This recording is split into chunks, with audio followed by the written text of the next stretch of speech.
those that are joining us here. We're excited to have Tyson. Obviously, Tyson and I could talk a lot of things for a long time, but today we're going to talk to you about 5 tips for leasing or buying commercial property. Tyson's been in the business for over 20 years. He works at Commercial Properties Inc., it owns part of, and is the associate broker for Commercial Properties Inc., which as I was just doing some research, that's not a small designation. That's a pretty big honor to have that designation. So kudos to Tyson. I also have personal experience working with Tyson. We'll get into that today as we go into some of the Q&A or our scenarios that we walk through. He does an incredible job at the various things that are required of when you're going into leasing or buying a commercial property. So I'm excited to have him here today.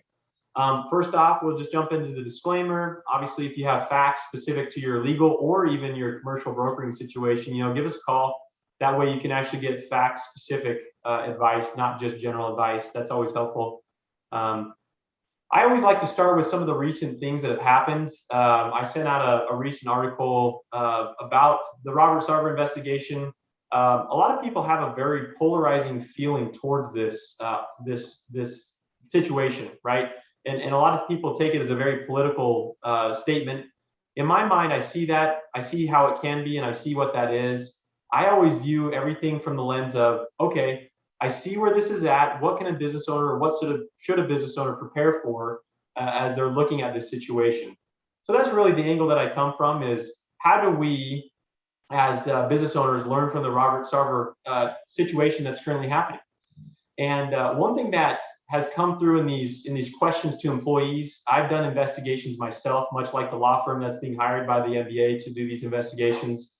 We've gone in and done these investigations into seeing whether somebody actually did something that crossed the line legally, right? Sexual harassment, discriminated based on race, discriminated based on disability, things like that. And oftentimes, those are very difficult to prove, and also they don't truly always exist, right? It takes almost an email or something that's just highly inflammatory to prove.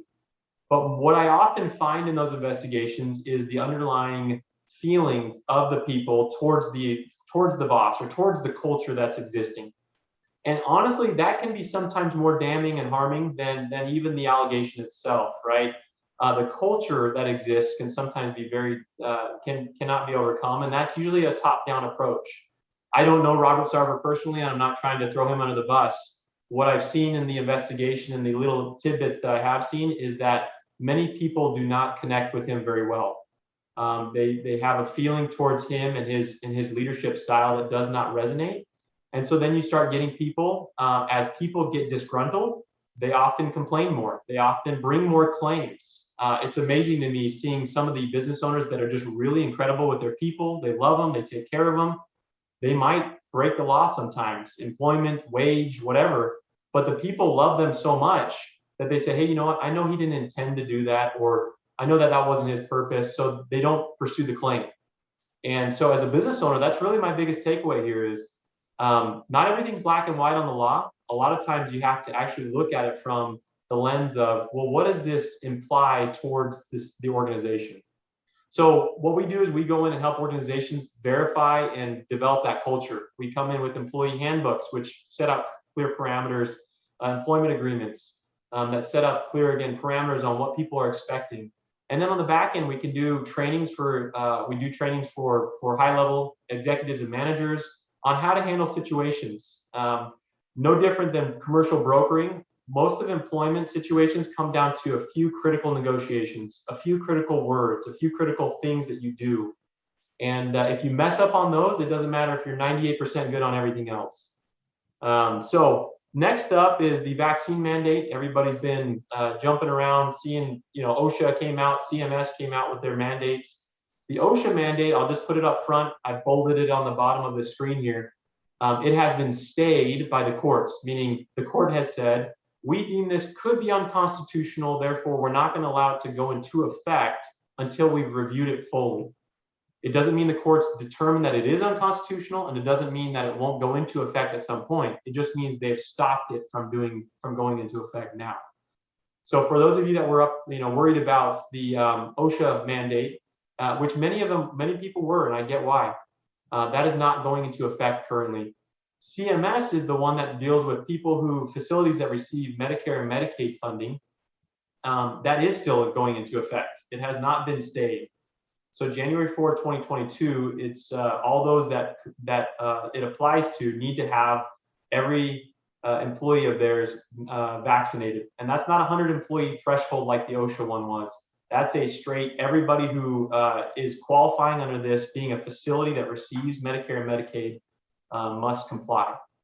So if you have questions on that, give us a call. A lot of people are wondering, hey, even if I don't have to comply, I have a lot of people that are either for or against. How do I handle this tense situation, this employment situation?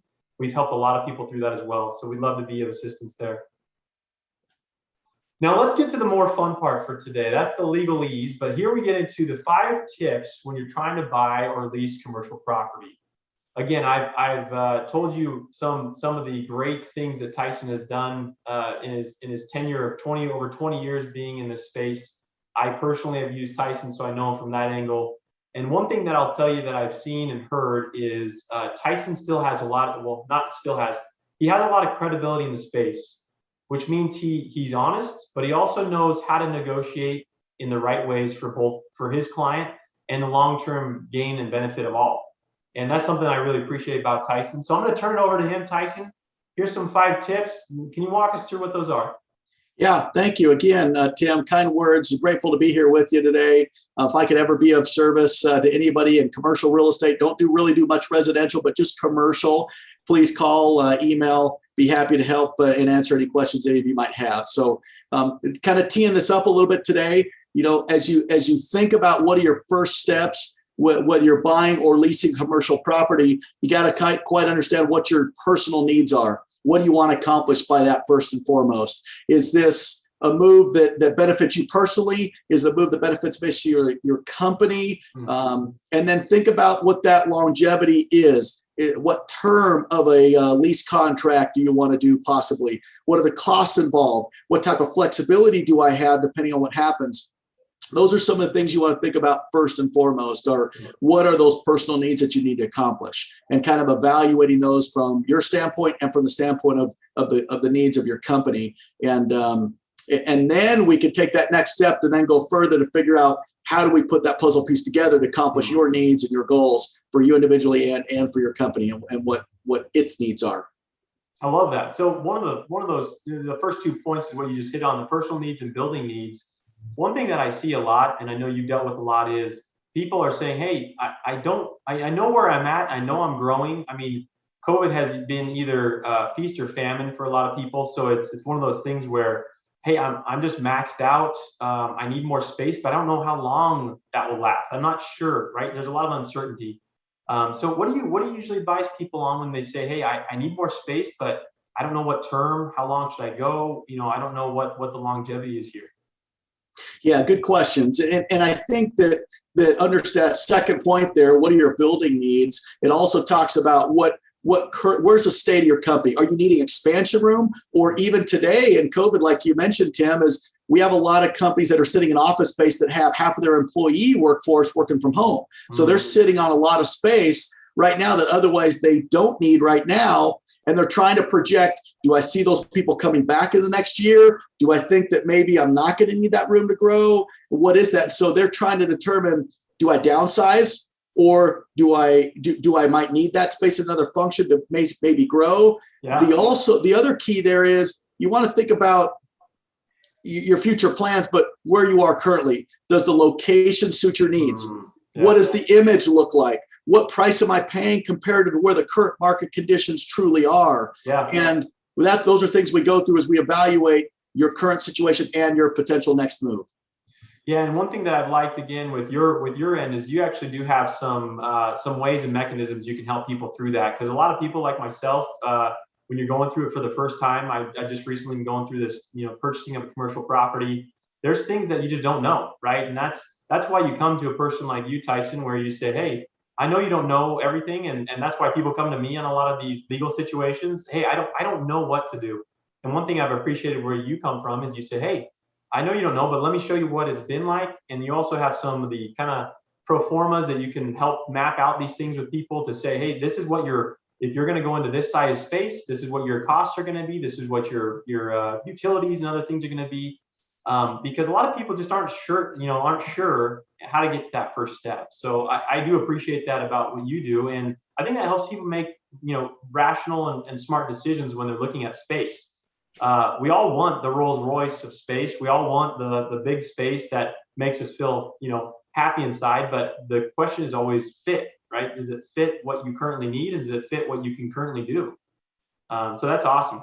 Good. So another facet of something else that we talk about is, because we're talking a little bit about the lease scenario, right? There's also the purchase or the sell scenario on the other side. So it all depends. You could be in either one of those possibilities. You might be leasing, considering to buy. You might be in a situation where you own your building and maybe I need to sell it to buy something bigger or downsize. I have transactions right now going for each one of those situations. So it's very unique to what your needs are, what your goals and your vision for your future with your company, whether they want to buy, whether they want to continue to lease, and what that might look like. But all of it comes down to number 3, and that's really understanding the marketplace, right? Yeah. It's kind of understanding what is out there today.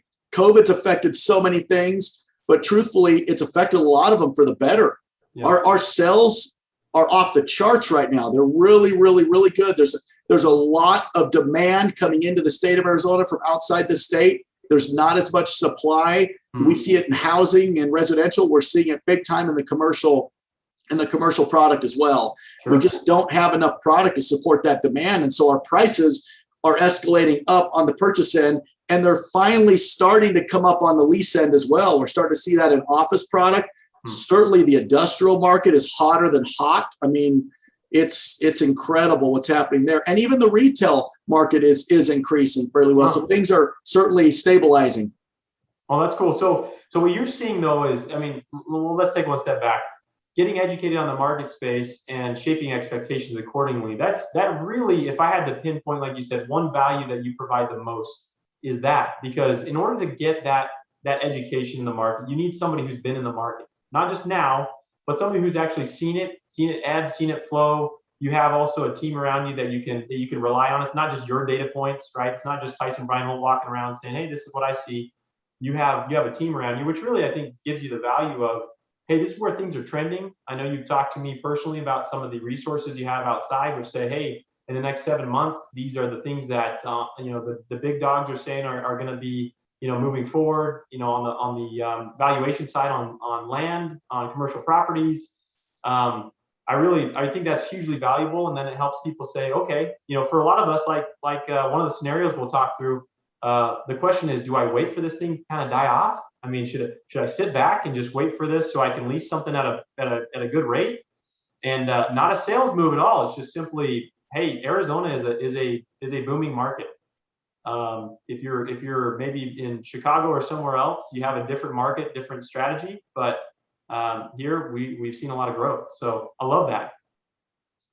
Building your team is important, and it's not only building your team internally for your company, but who you select to work with you as your teammates. Yeah. For example, we want to be your trusted expert in real estate, whether it's a lease or whether it's a sale. That I'd love to be your team member when it comes to helping you get educated to understand what the market is currently. If you want to buy something versus lease something, renew your lease and or expand or relocate, whatever that is. But selecting that right team, not only from a professional expert that understands the market, but also from an internal standpoint to your personnel and people, your accounting people, because you're going to need to provide at some point financials, information, whether you're doing another lease, whether you're looking to purchase and get qualified, those type of things. So selecting that team and getting that together so that the transaction goes much smoother, it's a key element.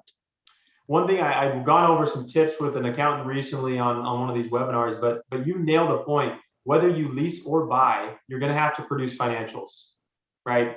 You will. So getting that squared away is really critical. Awesome. We talked a little bit too. I'm going to self-plug here, obviously, but getting your leases reviewed, getting the contract purchase agreements reviewed is critical too to make sure you're protected. And then the last part that I think is also kind of builds off that education, building the right team, is embracing the negotiations and acting decisively. Say a couple lines here, then we'll jump into some scenarios. But what does this mean to you, Tyson? It's funny because anytime you lease or you purchase, it is a process. And there's certain steps that I would consider to be standard. It's just in negotiation, there's certain things that are going to happen. And the more you kind of understand a little bit of those moving parts and are kind of educated through that process, the easier it's going to be, the less emotional it's going to be, because negotiation can be emotional, and we don't want to let our emotions rule us. We want to make good, educated decisions based upon what your needs are, what your company needs, and your growth model, instead of, oh, I like this, I don't like it, or this guy's treating me funny, or this owner is not giving me what I want, or that price is too high.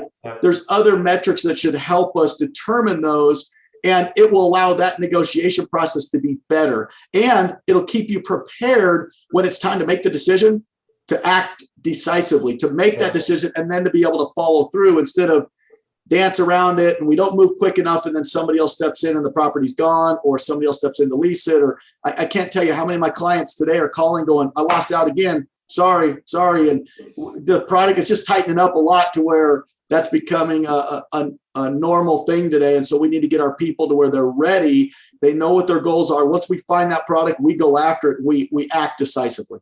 Awesome. Love that. Okay. Well, let's jump into some scenarios real quick. Love it. Let's do it. Oh, this work gets fun. I'm jumping way ahead. Okay. Numbers Crunchers LLC. Not a real company, everybody. If you want the name, I don't know. I'll check and see if it's available. But if you're an accounting firm, it could be fun. But they're growing rapidly. Their lease is up in 2 years, and their space is currently too small for what they need. What's their best way to fix this situation? First, we need to determine, in my opinion, do they like the building they're in? Is the ownership a good ownership if they're currently in a lease? And is the image and the price that they're paying consistent and good for them? Secondarily, I would say, is there space in the building? Because the easiest move is an expansion where you currently are, if those other things check in properly. The cost of moving today is equivalent to about 3 to 4 months of rent. And so anytime you move stationery, cost, furniture, desk, it doesn't matter if you're moving a quarter mile down the street or to a different city, the cost is still relative. You got all of those sunk costs. And so if it's easier to expand where you're at and it works for you, that's first and foremost. Secondarily, then, it's determining what other options are close by. Where do I want to be? Where does my employee pool come from? What type of image do I want to be? And can I get the rate that I need to pay for that image? Yes. No, that's cool. So expanding in your current space is always the easiest, just from a logistics standpoint. And if it fits all the other needs, then awesome. And obviously there's space. Now, one thing that we talked about briefly was currently, what happens if that doesn't work, right? What happens if there isn't more space? You don't really want to jump to, be 2 offices for your team, one here, one there. How do you navigate that with 2 years left on the lease? Is there ways to work around that in your experience? The good news is you're talking 2 years. Most people often come to us and they're less than 90 days. And that's where it gets difficult. And so it's like a hasty decision. And I've got to do something now, and it's emotional, but it's because their back's against the wall. The owner either has leased the space or they have somebody else, some scenario where they can't stay, and now they have to move. And so now they're forced to make a quick decision that's a little more emotional out of a need instead of being forward thinking, planning ahead of time. If there's any tenant improvements that are needed, they can't get it done in that timeline either, because the time for construction today is just, the costs are not only a lot higher, but the timeline takes longer than it did before because everybody's just so busy. Yeah, I think that's an interesting point that you made on, the construction. So the TIs are kind of a really a holdup at this point, just because of the fact of labor shortage as well as supply shortage on some of the materials and stuff. So then you get into a really interesting situation. Now, one thing we talked about too was, if you have 2 years left, you could and possibly have the chance to say, hey, I'm either going to sublease, or if I can get the tenant or the landlord on board, I can maybe find another tenant that's gonna re-up for a longer term, and the landlord might be willing to do that. I actually have this scenario existing right now with a client of mine that I sold a building to. We leased it to a group that occupies the whole building, and they haven't had anybody in the building for 18 months. They're out of state, and so their people are working from home. And they've got about 15, 16 months left on the lease. So we put the space on the market for the landlord, and we actually found another replacement tenant prior to the other lease expiring. And we're working through that scenario right now. You could sublease You could put it on the market, find somebody to replace that tenant. There's still some negotiation that would have to happen between the existing tenant and the landlord, maybe a buyout in some way or another. But at the end of the day, those are all good possibilities. Absolutely. I love that. Okay, let's jump into the next scenario. Yum Yum Donuts, again, not something that I maybe it's real. Who knows? Maybe I just saw it somewhere, but it's not a real company for this scenario. Is in negotiations to buy a building. The seller of the building has 3 other people coming to tour the property, but Yum Yum really likes the space. You're probably laughing inside because this is exactly your scenario every day on commercial property.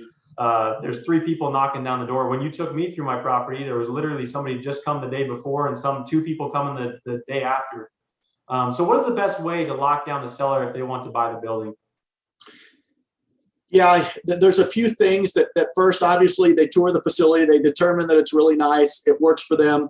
One of the keys is making sure that they're qualified, because that to a seller today is going to speak volumes. So having you been prepared to come to the table with maybe a commitment letter from a lender, you've already provided financials to that lender. They told you what you could be qualified for, what their timeline is to be able to close on that property. When you convey your offer to that seller, those are the first questions that seller is going to ask. Are you qualified? How quickly can you do the transaction? And then it's price you want to pay and those type of things. But if you can set yourself apart from others, excuse me, whether you're doing a loan or maybe even paying cash, if some have that means, those are all things that will help you look better in the eye of that seller for sure. And that's, I've had a webinar with a gentleman who's a commercial banker. I know you guys actually have really good connections. And when we talked about building a team, that's one of the things that Tyson also you've helped with. You say, hey, I do a lot of deals, right? You guys at Commercial Properties Inc. have a lot of connections just because of the volume that you do. So you say, hey, I've got some people that if you need help, then please come over here. And that's something that I've appreciated. So 100%, if you're going to come in looking at the property, having those things lined up will probably give you a leg up. Getting an LOI in is basically what you're saying in a purchase agreement. It's the only way to really lock it down in a legal sense is to get a purchase agreement signed. An LOI is non-binding, but it gives the seller the understanding of what you're going to offer and where you're at on time frame, closing date, and all that. So that's valuable, but not binding. So it's still a little bit of a risk when you're walking around with just an LOI in your pocket. It for sure is. And in a lot of our commercial stuff, LOIs are letter of intents. That's what they stand for. They express the buyer's intent and the terms of which they want to buy.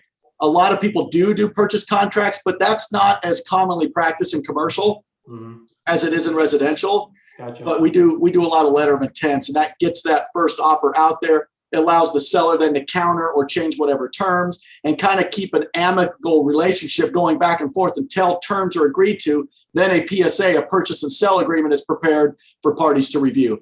But nothing's ever binding until you actually open escrow. So the best thing you can do is have all of your ducks in order with an attorney lined up like Tim, who can review the contract quickly and go through that to get you comments quickly, and your lender teed up to go through that process.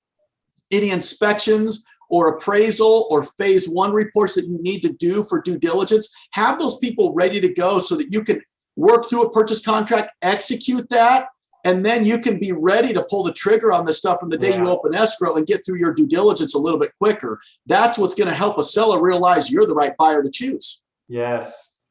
I love that. Yeah. And if you think about it from this angle, if you go look at a property and you express interest, you're dating. If you get an LOI, you're engaged. And if you've got that purchase agreement plus the escrow, you're married, in a lot of senses. It's not all the way, but all right. So Yum Yum, this second question, what are some things that Yum Yum doing? Okay. So we already went over that. Okay, good. Let's go to scenario 3. Romero's lease for 2,500 square feet of office space is up in 3 months. He's not sure if he will renew his lease or look for new space. With how hot the market is, Romero wants to wait in hopes that the market will cool down or go down and he can get a better lease. Well, what is it that Romero should be considering here, Tyson?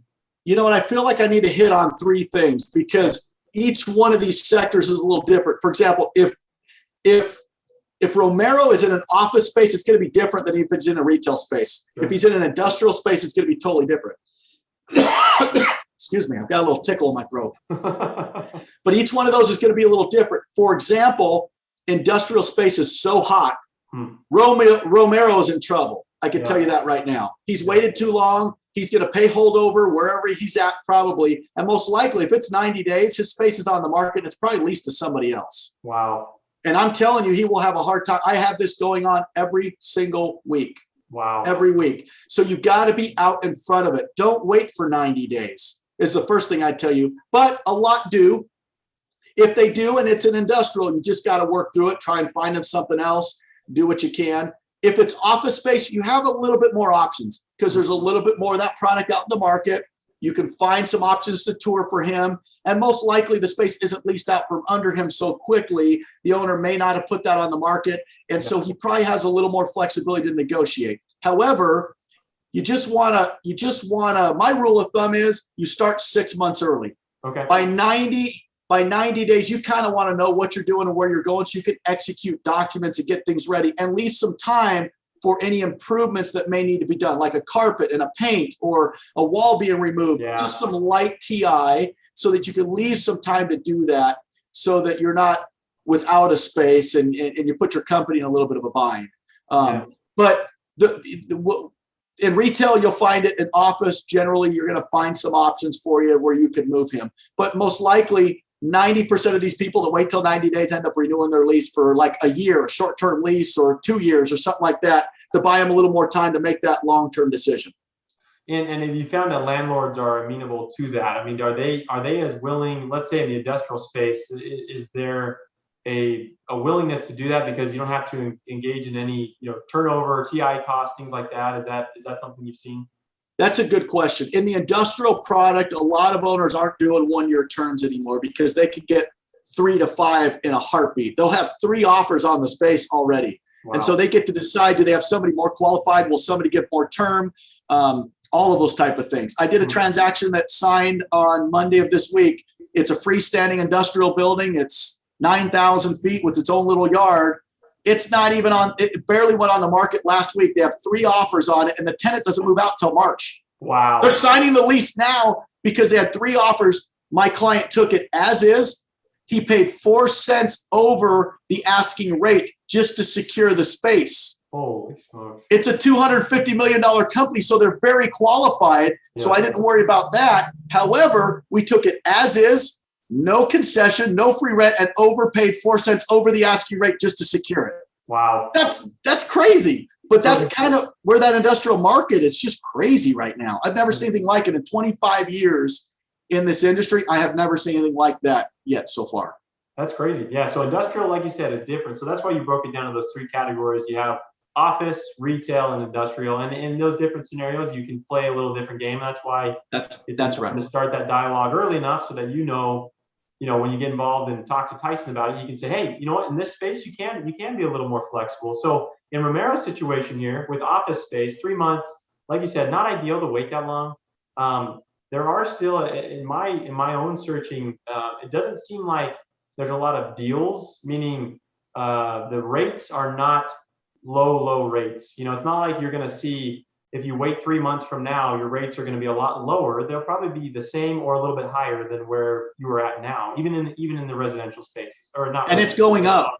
Yeah. It's not going down right now. They project by mid next year, the office market would have fully recovered from everything. Wow. And that means when that recovery comes, we're going to keep getting those bumps coming up. So secure those leases, get them on decent terms now. If you're going to make a move, there's a good opportunity now to do that because I do think it's going to keep bumping up in the office market. Industrial, we've already seen it, but it's starting to come in the office market and certainly in the retail sector as well. Wow. No, that's cool. Okay. Next up, and I do see a couple questions. I wish I was more savvy here. I'm gonna hit those chats at the end. Sorry, everybody, and just please bear with me. I actually was trying to get that toolbar off the bottom because we record these and send them out as a link, but I will hit the questions after, okay? So just give me a second here. Scenario 4, Lisa is starting an online retail business, which requires, now I can't get that going. Sorry, Robin. Robin's hand is raised. That's classic. Okay. There we go. Got the hand raised off. I don't know if you can see that, Tyson, but there's that toolbar at the bottom that I'm seeing. Anyways. Gotcha. Lisa is starting an online retail business, which requires her to have warehouse space. Ooh, boy, here we go. Warehouse space to store her materials, make them and ship them out. She doesn't have a working history for her business. So should she, she's not sure how she should do this. Should she, sign her lease or buy a building? It sounds like she's kind of out of luck if she's in warehouse space at this point, but how does she get prepared to be that first time, enter the market type of person? I would definitely say if you're entering the market first time, you want to get your feet wet, and doing a lease is probably the right scenario. It's going to allow you to project your growth. It's going to allow you to know how quickly or slowly you grow, and you try and maybe start out to where you don't have to commit to super long-term lease, so that you can kind of get those baby steps going. You can kind of set up your business, see how quickly it grows, make sure that type of space works for you well. And then on the next go round, I know exactly what I need. I can sign up for a longer term or go find the space that really does work for you. And then that might be able to present you some options to buy versus lease at that time. But that would be my recommendation from the start. So, kind of jump into it, a little like just ease into it is what you're saying. Obviously, there's, especially in the market for warehouse space, like you just said, I'm going to guess that's going to be really difficult space to even get in on a lease. And if you are maybe even fresh as a business owner, it's not to say or dissuade you from doing it, but to get your financials ready to get in line in that process is something that you're really going to have to be prepared for. It's not something that you decide today that's going to happen tomorrow. It's, hey, how do I get to the point where I'm the most qualified that I can be to get the space that I want? And even if you're not the most qualified financially, there's other ways to achieve that, right? I mean, term's going to be important to a landlord today. Most of our lease terms are 3 to 5 years, sometimes 7. But to try and go out and start a business, everybody wants to start a 1-year lease. We're not going to find it.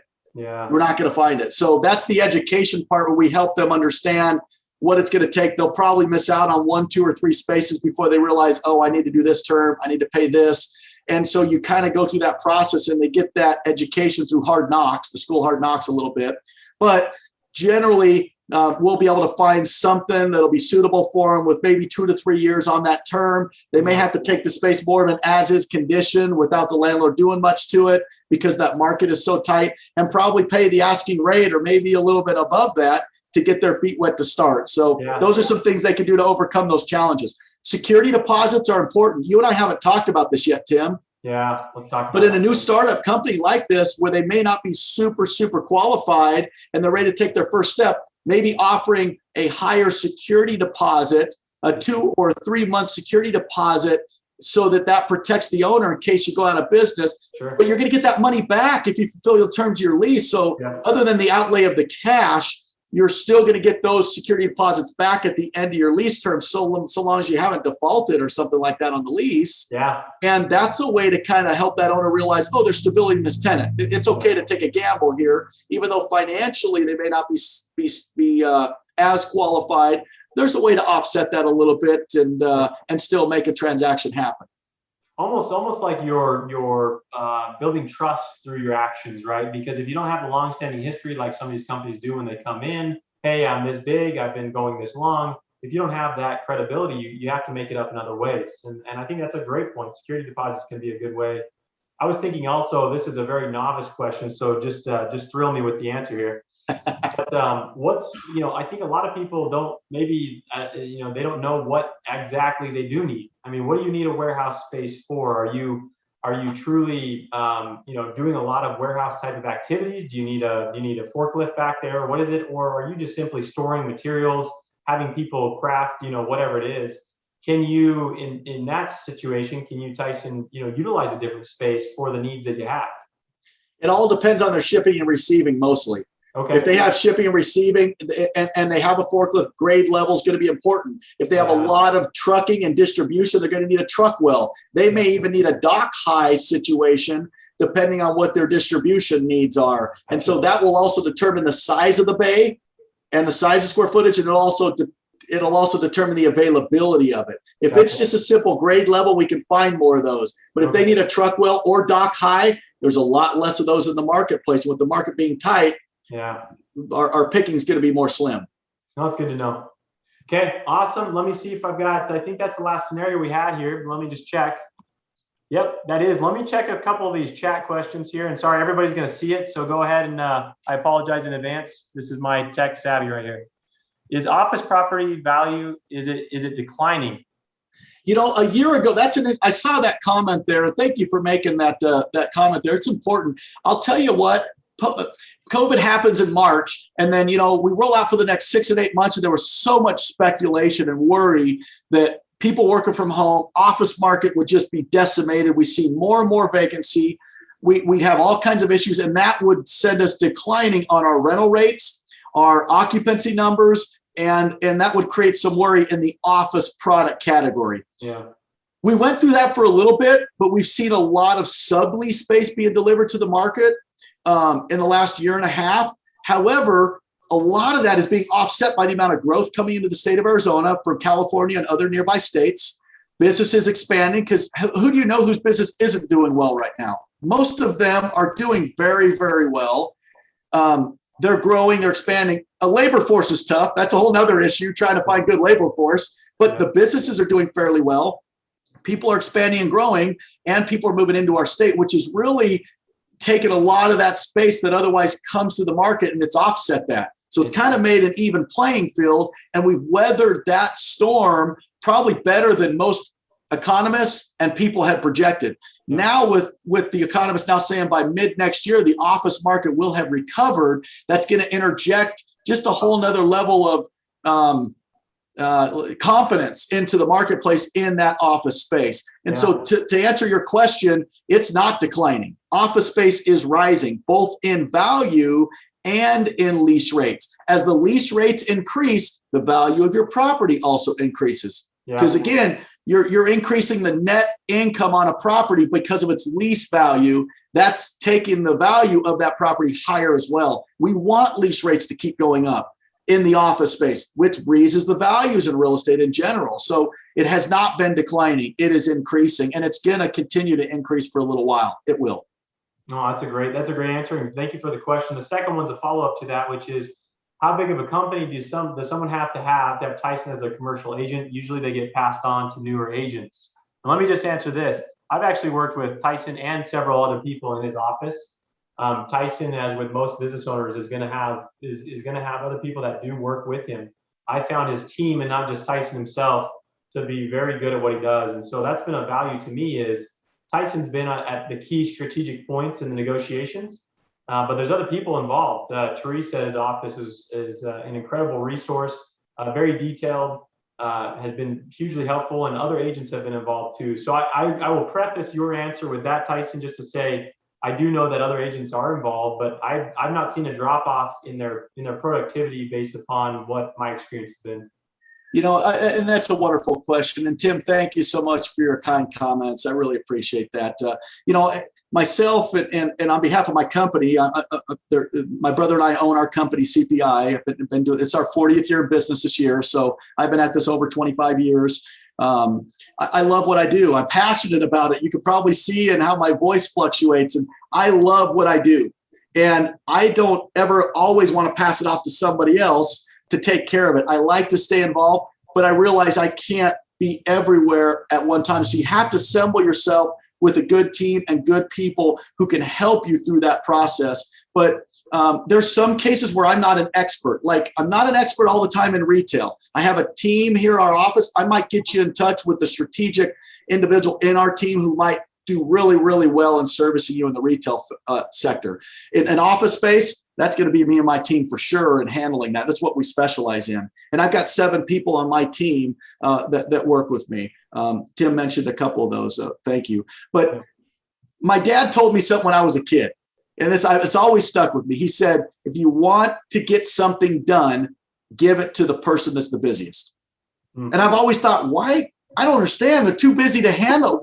What does that mean? Yeah.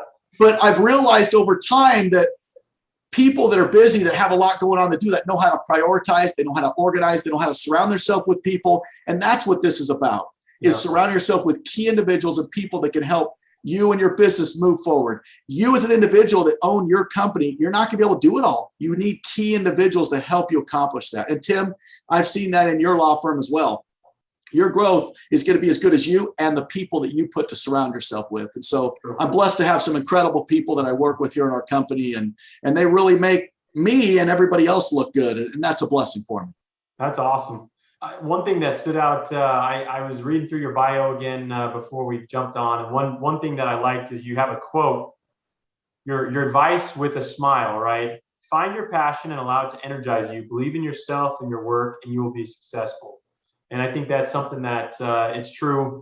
One thing that when I was looking at commercial properties for my team, I brought my wife, right? And she's a very level-headed, she's very good making good decisions, very, very good at that. And one thing she does really well is reads people, just what they are and how they are. And immediately upon meeting Tyson, she just saw his passion for what he does. So I feel very grateful to have you on today. It's been a wonderful time. I'm sure other people have questions. Please email us. These emails here are for both Tyson and myself.